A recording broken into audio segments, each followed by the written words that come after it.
Markus pasal 14. Hari Raya Paskah dan Hari Raya Roti Tidak Beragi akan mulai 2 hari lagi. Imam-imam kepala dan ahli-ahli Taurat mencari jalan untuk menangkap dan membunuh Yesus dengan tipu muslihat. Sebab mereka berkata, "Jangan pada waktu perayaan, supaya jangan timbul keributan di antara rakyat." Ketika Yesus berada di Betania, di rumah Simon si Kusta, dan sedang duduk makan, datanglah seorang perempuan membawa suatu buli-buli pualam berisi minyak narwastu murni yang mahal harganya. Setelah dipecahkannya leher buli-buli itu, dicurahkannya minyak itu ke atas kepala Yesus. Ada orang yang menjadi gusar dan berkata seorang kepada yang lain, "Untuk apa pemborosan minyak narwastu ini? Sebab minyak ini dapat dijual 300 dinar lebih, dan uangnya dapat diberikan kepada orang-orang miskin." Lalu mereka memarahi perempuan itu. Tetapi Yesus berkata, "Biarkanlah dia. Mengapa kamu menyusahkan dia? Ia telah melakukan suatu perbuatan yang baik padaku. Karena orang-orang miskin selalu ada padamu, dan kamu dapat menolong mereka bila mana kamu menghendakinya. Tetapi aku tidak akan selalu bersama-sama kamu. Ia telah melakukan apa yang dapat dilakukannya. Tubuhku telah diminyakinya sebagai persiapan untuk penguburanku. Aku berkata kepadamu, sesungguhnya, di mana saja Injil diberitakan di seluruh dunia, apa yang dilakukannya ini akan disebut juga untuk mengingat dia." Lalu pergilah Yudas Iskariot, salah seorang dari ke-12 murid itu, kepada imam-imam kepala dengan maksud untuk menyerahkan Yesus kepada mereka. Mereka sangat gembira waktu mendengarnya, dan mereka berjanji akan memberikan uang kepadanya. Kemudian ia mencari kesempatan yang baik untuk menyerahkan Yesus. Pada hari pertama dari Hari Raya Roti Tidak Beragi, pada waktu orang menyembelih domba Paskah, murid-murid Yesus berkata kepadanya, "Ke tempat mana engkau kehendaki kami pergi untuk mempersiapkan perjamuan Paskah bagimu?" Lalu ia menyuruh 2 orang muridnya dengan pesan, "Pergilah ke kota. Di sana kamu akan bertemu dengan seorang yang membawa kendi berisi air. Ikutilah dia, dan katakanlah kepada pemilik rumah yang dimasukinya, 'Pesan Guru, di manakah ruangan yang disediakan bagiku untuk makan Paskah bersama-sama dengan murid-muridku?' Lalu orang itu akan menunjukkan kamu sebuah ruangan atas yang besar, yang sudah lengkap dan tersedia. Disitulah kamu harus mempersiapkan perjamuan Paskah untuk kita." Maka berangkatlah kedua murid itu, dan setibanya di kota, didapati mereka semua seperti yang dikatakan Yesus kepada mereka. Lalu mereka mempersiapkan Paskah. Setelah hari malam, datanglah Yesus bersama-sama dengan ke-12 murid itu. Ketika mereka duduk di situ dan sedang makan, Yesus berkata, "Aku berkata kepadamu, sesungguhnya seorang di antara kamu akan menyerahkan aku, yaitu dia yang makan dengan aku." Maka sedihlah hati mereka, dan seorang demi seorang berkata kepadanya, Bukan aku, ya Tuhan." Ia menjawab, "Orang itu ialah salah seorang dari kamu yang 12 ini. Dia yang mencelupkan roti ke dalam satu pinggan dengan aku. Anak manusia memang akan pergi sesuai dengan yang ada tertulis tentang dia. Akan tetapi, celakalah orang yang olehnya anak manusia itu diserahkan. Adalah lebih baik bagi orang itu sekiranya ia tidak dilahirkan." Dan ketika Yesus dan murid-muridnya sedang makan, Yesus mengambil roti, mengucap berkat, memecah-mecahkannya, lalu memberikannya kepada mereka, dan berkata, "Ambillah, inilah tubuhku." Sesudah itu, ia mengambil cawan, mengucap syukur, lalu memberikannya kepada mereka, dan mereka semuanya minum dari cawan itu. Dan ia berkata kepada mereka, "Inilah darahku, darah perjanjian yang ditumpahkan bagi banyak orang. Aku berkata kepadamu, sesungguhnya, aku tidak akan minum lagi hasil pokok anggur sampai pada hari aku meminumnya, yaitu yang baru, dalam kerajaan Allah." Sesudah mereka menyanyikan nyanyian pujian, pergilah mereka ke Bukit Zaitun. Lalu Yesus berkata kepada mereka, "Kamu semua akan tergoncang imanmu, sebab ada tertulis, Aku akan memukul gembala, dan domba-domba itu akan tercerai-berai. Akan tetapi, sesudah aku bangkit, aku akan mendahului kamu ke Galilea." Kata Petrus kepadanya, Biarpun mereka semua tergoncang imannya, aku tidak. Lalu kata Yesus kepadanya, "Aku berkata kepadamu, sesungguhnya pada hari ini, malam ini juga, sebelum ayam berkokok 2 kali, engkau telah menyangkal aku 3 kali." Tetapi dengan lebih bersungguh-sungguh, Petrus berkata, Sekalipun aku harus mati bersama-sama engkau, aku tak akan menyangkal engkau. Semua yang lain pun berkata demikian juga. Lalu sampailah Yesus dan murid-muridnya ke suatu tempat yang bernama Getsemani. Kata Yesus kepada murid-muridnya, "Duduklah di sini, sementara aku berdoa." Dan ia membawa Petrus, Yakobus, dan Yohanes sertanya. Ia sangat takut dan gentar, lalu katanya kepada mereka, "Hatiku sangat sedih, seperti mau mati rasanya.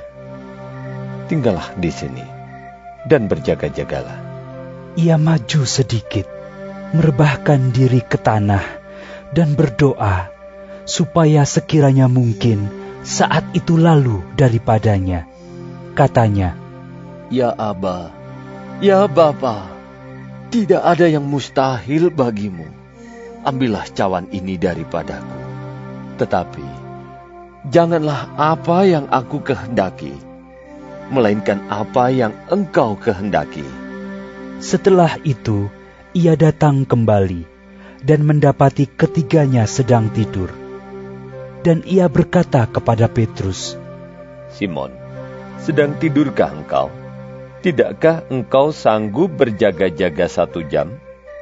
Berjaga-jagalah dan berdoalah, supaya kamu jangan jatuh ke dalam pencobaan. Roh memang penurut, tetapi daging lemah." Lalu ia pergi lagi dan mengucapkan doa yang itu juga. Dan ketika ia kembali pula, ia mendapati mereka sedang tidur, sebab mata mereka sudah berat, dan mereka tidak tahu jawab apa yang harus mereka berikan kepadanya. Kemudian ia kembali untuk ketiga kalinya dan berkata kepada mereka, "Tidurlah sekarang dan istirahatlah. Cukuplah. Saatnya sudah tiba. Lihat, Anak Manusia diserahkan ke tangan orang-orang berdosa. Bangunlah, marilah kita pergi. Dia yang menyerahkan aku sudah dekat." Waktu Yesus masih berbicara, muncullah Yudas, salah seorang dari ke-12 murid itu. Dan bersama-sama dia, serombongan orang yang membawa pedang dan pentung, disuruh oleh imam-imam kepala, ahli-ahli Taurat dan tua-tua. Orang yang menyerahkan dia telah memberitahukan tanda ini kepada mereka. "Orang yang akan kucium, itulah dia. Tangkaplah dia, dan bawalah dia dengan selamat." Dan ketika ia sampai di situ, ia segera maju mendapatkan Yesus dan berkata, "Rabi!" lalu mencium dia. Maka mereka memegang Yesus dan menangkapnya. salah seorang dari mereka yang ada di situ menghunus pedangnya, lalu menetakkannya kepada hamba imam besar, sehingga putus telinganya. Kata Yesus kepada mereka, "Sangkamu aku ini penyamun? Maka kamu datang lengkap dengan pedang dan pentung untuk menangkap aku? Padahal tiap-tiap hari aku ada di tengah-tengah kamu mengajar di bait Allah, dan kamu tidak menangkap aku. Tetapi haruslah digenapi yang tertulis dalam kitab suci." Lalu semua murid itu meninggalkan dia dan melarikan diri. Ada seorang muda yang pada waktu itu hanya memakai sehelai kain lenan untuk menutup badannya mengikuti dia. Mereka hendak menangkapnya, tetapi ia melepaskan kainnya dan lari dengan telanjang. Kemudian Yesus dibawa menghadap imam besar. Lalu semua imam kepala, tua-tua, dan ahli Taurat berkumpul di situ, dan Petrus mengikuti dia dari jauh sampai ke dalam halaman imam besar. Dan di sana ia duduk di antara pengawal-pengawal sambil berdiam dekat api. Imam-imam kepala, malah seluruh mahkamah agama mencari kesaksian terhadap Yesus supaya ia dapat dihukum mati. Tetapi mereka tidak memperolehnya. Banyak juga orang yang mengucapkan kesaksian palsu terhadap dia, tetapi kesaksian-kesaksian itu tidak sesuai yang satu dengan yang lain. Lalu beberapa orang naik saksi melawan dia dengan tuduhan palsu ini. "Kami sudah mendengar orang ini berkata, 'Aku akan merubuhkan bait suci buatan tangan manusia ini, dan dalam 3 hari akan kudirikan yang lain yang bukan buatan tangan manusia.'" Dalam hal ini pun, kesaksian mereka tidak sesuai yang satu dengan yang lain. Maka imam besar bangkit berdiri di tengah-tengah sidang dan bertanya kepada Yesus. Katanya, "Tidakkah engkau memberi jawab atas tuduhan-tuduhan saksi-saksi ini terhadap engkau?" Tetapi ia tetap diam dan tidak menjawab apa-apa. Imam besar itu bertanya kepadanya sekali lagi. Katanya, "Apakah engkau Mesias, anak dari yang terpuji?" Jawab Yesus, "Akulah dia. Dan kamu akan melihat Anak Manusia duduk di sebelah kanan yang Maha Kuasa dan datang di tengah-tengah awan-awan di langit." Maka imam besar itu mengoyakkan pakaiannya dan berkata, "Untuk apa kita perlu saksi lagi? Kamu sudah mendengar hujatnya terhadap Allah. Bagaimana pendapat kamu?" Lalu dengan suara bulat mereka memutuskan bahwa dia harus dihukum mati. Lalu mulailah beberapa orang meludahi dia dan menutupi mukanya dan meninjunya sambil berkata kepadanya, "Hai Nabi, cobalah tegak." Malah para pengawal pun memukul dia. Pada waktu itu, Petrus masih ada di bawah, di halaman. Lalu datanglah seorang hamba perempuan imam besar. Dan ketika perempuan itu melihat Petrus sedang berdiam, ia menatap mukanya dan berkata, "Engkau juga selalu bersama-sama dengan Yesus, orang Nazaret itu." Tetapi ia menyangkalnya dan berkata, "Aku tidak tahu dan tidak mengerti apa yang engkau maksud." Lalu ia pergi ke serambi muka dan berkokoklah ayam. Ketika hamba perempuan itu melihat Petrus lagi, berkatalah ia pula kepada orang-orang yang ada di situ, "Orang ini adalah salah seorang dari mereka." Tetapi Petrus menyangkalnya pula. Tidak lama kemudian, orang-orang yang ada di situ berkata juga kepada Petrus, "Engkau ini pasti salah seorang dari mereka. Apalagi engkau seorang Galilea." Maka mulailah Petrus mengutuk dan bersumpah, "Aku tidak kenal orang yang kamu sebut-sebut ini." Dan pada saat itu berkokoklah ayam untuk kedua kalinya. Maka teringatlah Petrus bahwa Yesus telah berkata kepadanya, sebelum ayam berkokok 2 kali, engkau telah menyangkal aku 3 kali. Lalu menangislah ia terseduh-seduh. Markus pasal 15. Pagi-pagi benar, imam-imam kepala bersama tua-tua dan ahli-ahli Taurat dan seluruh mahkamah agama sudah bulat mupakatnya. Mereka membelenggu Yesus, lalu membawanya dan menyerahkannya kepada Pilatus. Pilatus bertanya kepadanya, "Engkaukah raja orang Yahudi?" Jawab Yesus, "Engkau sendiri mengatakannya." Lalu imam-imam kepala mengajukan banyak tuduhan terhadap dia. Pilatus bertanya pula kepadanya, katanya, "Tidakkah engkau memberi jawab? Lihatlah betapa banyaknya tuduhan mereka terhadap engkau." Tetapi Yesus sama sekali tidak menjawab lagi, sehingga Pilatus merasa heran. Telah menjadi kebiasaan untuk membebaskan satu orang hukuman pada tiap-tiap hari raya itu menurut permintaan orang banyak. Dan pada waktu itu adalah seorang yang bernama Barabas sedang dipenjarakan bersama beberapa orang pemberontak lainnya. Mereka telah melakukan pembunuhan dalam pemberontakan. Maka datanglah orang banyak dan meminta supaya sekarang kebiasaan itu diikuti juga. Pilatus menjawab mereka dan bertanya, "Apakah kamu menghendaki supaya kubebaskan raja orang Yahudi ini?" Ia memang mengetahui bahwa imam-imam kepala telah menyerahkan Yesus karena dengki. Tetapi imam-imam kepala menghasut orang banyak untuk meminta supaya Barabaslah yang dibebaskannya bagi mereka.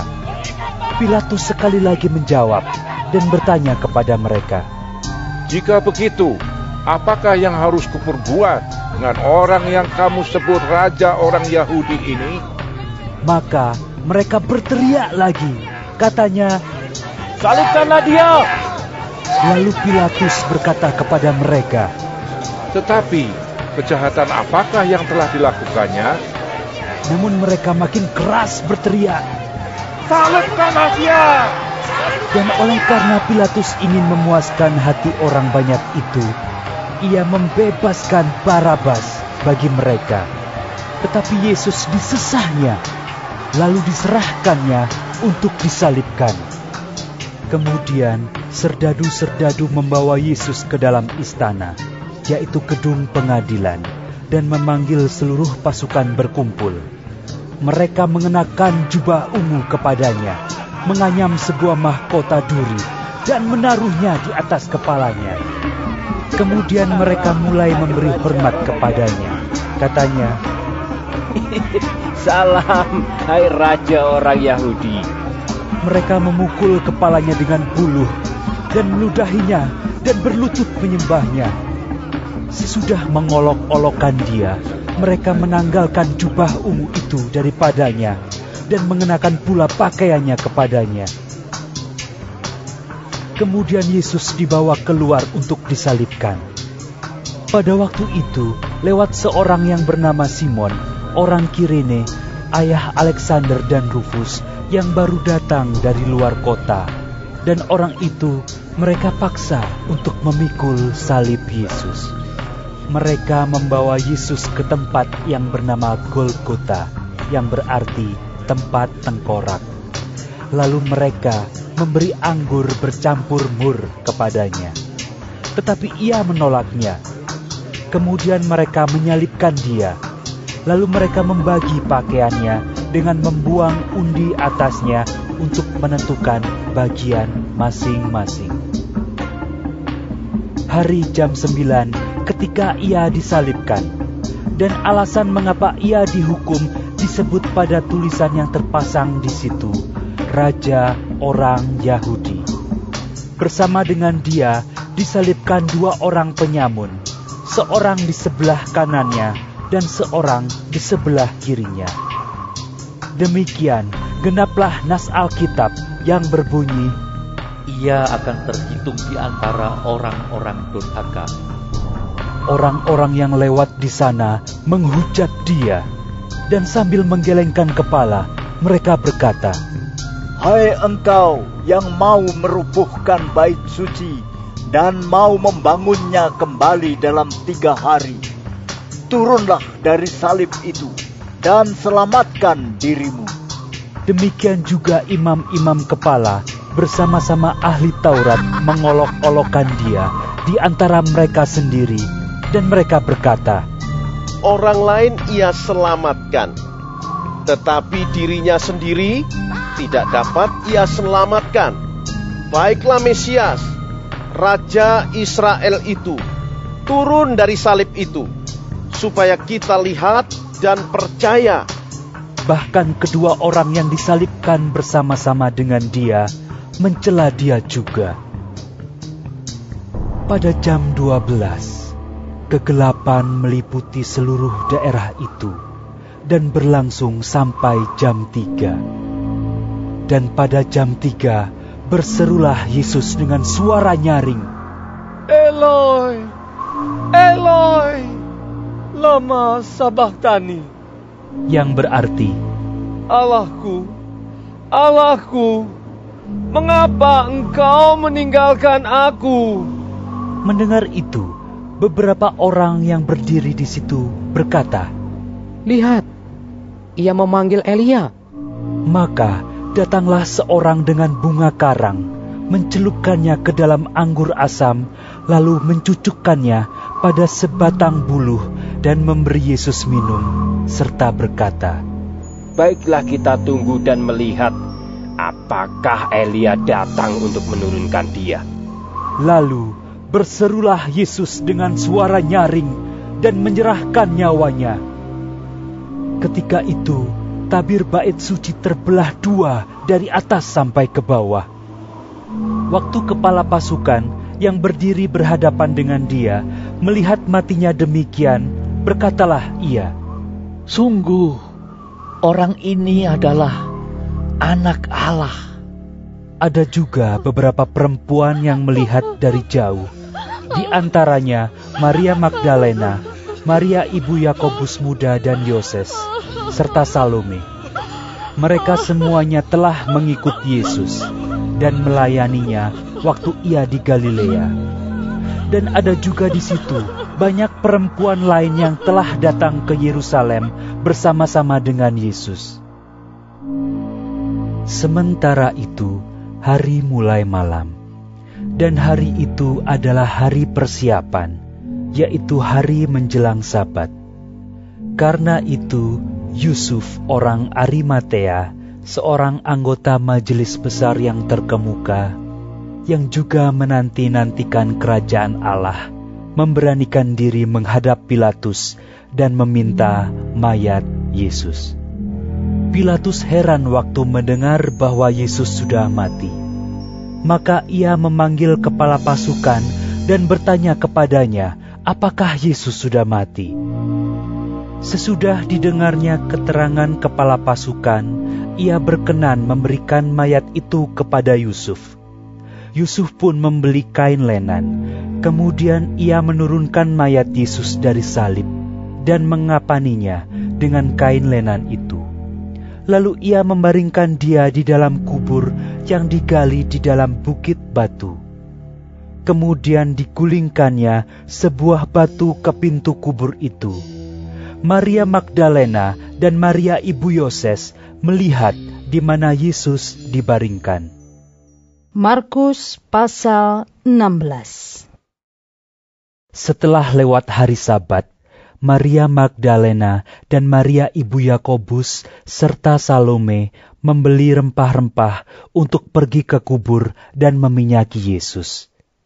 Dan pagi-pagi benar pada hari pertama minggu itu, setelah matahari terbit, pergilah mereka ke kubur. Mereka berkata seorang kepada yang lain, siapa yang akan menggulingkan batu itu bagi kita dari pintu kubur? Tetapi ketika mereka melihat dari dekat, tampaklah batu yang memang sangat besar itu sudah terguling. Lalu mereka masuk ke dalam kubur, dan mereka melihat seorang muda yang memakai jubah putih duduk di sebelah kanan.